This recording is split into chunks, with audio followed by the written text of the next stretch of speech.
E agora recuperamos o tema que tem marcado esta segunda hora da grande edição, que está a crescer a contestação à presença israelita em grandes eventos internacionais, como é o caso do Festival da Eurovisão. É por isso nosso convidado, o músico Salvador Sobral. Boa noite, Salvador, e obrigada por estar connosco nesta grande edição. O Salvador defende, como já sabemos, a exclusão de Israel da Eurovisão, do Festival da Eurovisão. A minha pergunta é: deve o povo, ou antes, devem os artistas israelitas ser penalizados pelas ações de um governo extremista e genocida de Netanyahu? Olá, obrigado pelo convite. Antes de mais, gostaria de começar por dizer que me parece tão supérfluo falar sobre a Eurovisão quando estamos a falar desta atrocidade que se está a cometer por parte de Israel, pelo governo de Israel, não é? Se os artistas israelitas deviam ser, perguntou-me se deviam ser, como é que foi a sua pergunta? Se deviam ser Penalizados culpados por isso, não é? Eu, se eu pelo fosse, governo que tens, artista não é? israelita, nem sequer, nem nunca, se eu fosse artista israelita, nem nunca participaria na Eurovisão. Não nos podemos esquecer que é o canal público, ou seja, é dinheiro público, dinheiro do Estado israelita que leva o país à Eurovisão. Tudo é feito com dinheiro público dos contribuintes, não é? Portanto, é pela mesma razão que eu não toco e nunca toquei em Israel, é porque se eu for fazer um concerto público vou ser pago pelo governo genocida. Portanto, os artistas israelitas que até podem ser pró-Palestina, mas nunca iriam a um concurso que é patrocinado pelo próprio Estado genocida, não é?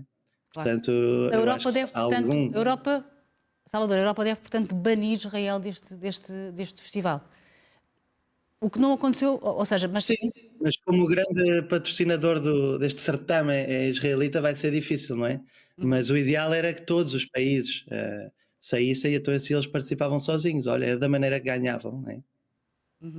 E acredita que os países vão ter coragem para fazer isso? Já se percebeu que vai ser muito complicado por causa desse financiamento. Mas temos, por exemplo, o exemplo do governo espanhol, temos vários países que já estão a dizer que não participam, estão a ameaçar sair da Eurovisão. Acredita que isto é possível? Chegar-se a esse entendimento europeu para banir Israel deste festival? Acho que é israelita. Acho que é irrealista pensar que todos os países vão sair. Portugal, eu considero o governo de Portugal muito cobarde e o Paulo Rangel muito cobarde, portanto acho difícil, mas também tem a ver com o canal público. Eu gostaria muito que Portugal saísse.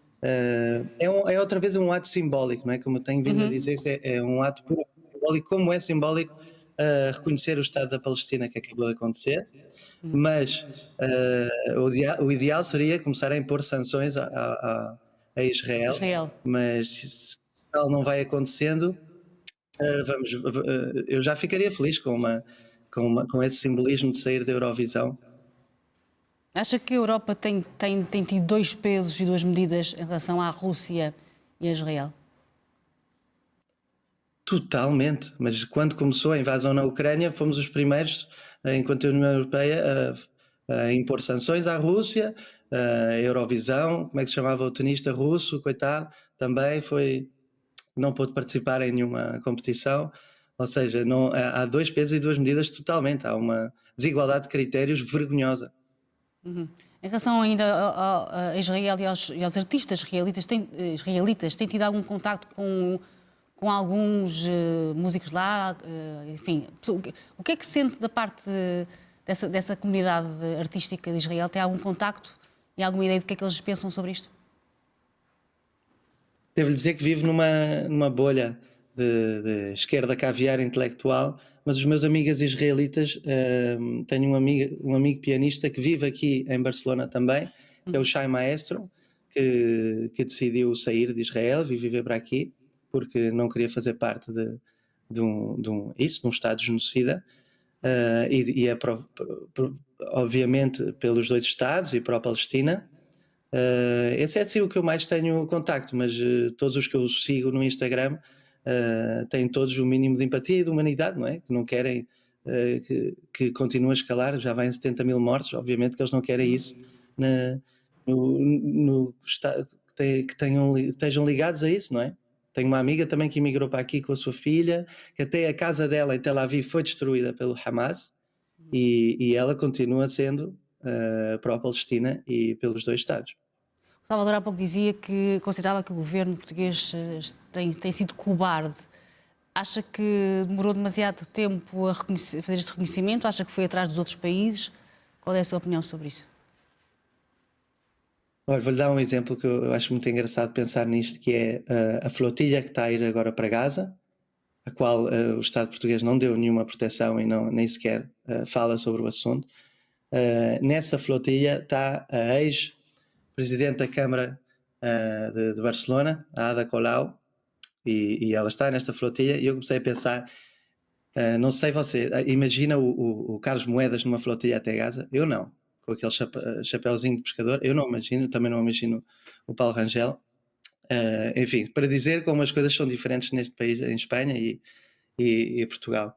E como é que vê essa diferença entre a atitude espanhola e a portuguesa em relação a isto tudo? Sinto que o Pedro Sánchez, em todo o caso, em política externa, não vou falar em política interna espanhola, mas externa, eu sinto que ele tem mais coragem para dizer as coisas.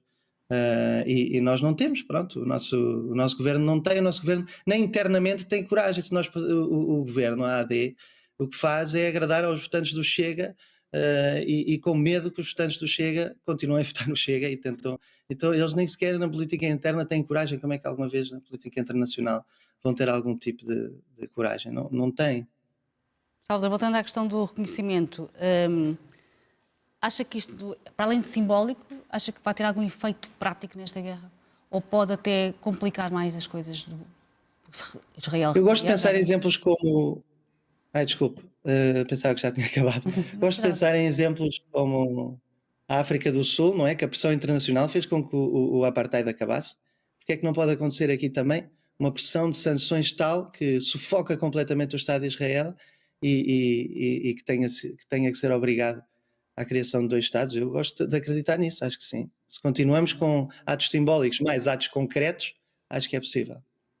Voltando à questão do festival, e para terminar, já sei que considera que é uma parte menor, e é obviamente uma parte menor de tudo isto, mas o que é que vai fazer mais para tentar convencer pronto, que Israel seja banido ou Portugal não participar neste festival? Se me pedirem algumas entrevistas, farei as entrevistas, mas enfim, eu já ando a falar nisto há bastante tempo. Já o ano passado, quer dizer, a partir do momento em que há um concurso que se chama Eurovisão, acho que diz tudo o facto de Israel estar presente, não é? Mas já o ano passado eu falei sobre isto. Eu tenho, na última turnê, eu fiz uma canção palestiniana em todos os países onde eu fui tocar. Eu tento fazer esta parte, não sei se por ser um ser humano empático ou para sentir melhor com a minha própria consciência, deve ter um bocadinho dos dois, mas eu farei a minha parte. Gostava de ter coragem para ir numa flotilha até Gaza, Era mas isso que eu não lhe ia tenho perguntar, essa se coragem. equacionou, por exemplo, ir na flotilha. Não, sabe porquê? Porque sou demasiado confortável na minha vida. Gosto muito da minha filha e estar com ela, e sou cobarde para ir. De repente tenho medo de ir para uma coisa destas. Já tive a minha vida em risco e penso que agora não me apetece mais, e gosto demasiado da minha vida. Felizmente há pessoas muito mais corajosas, como a Mariana, a Sofia Aparício e o Miguel. São pessoas corajosas e com uma humanidade infinita. Salvador, muito obrigada por ter estado connosco nesta grande edição. Obrigado. Obrigada.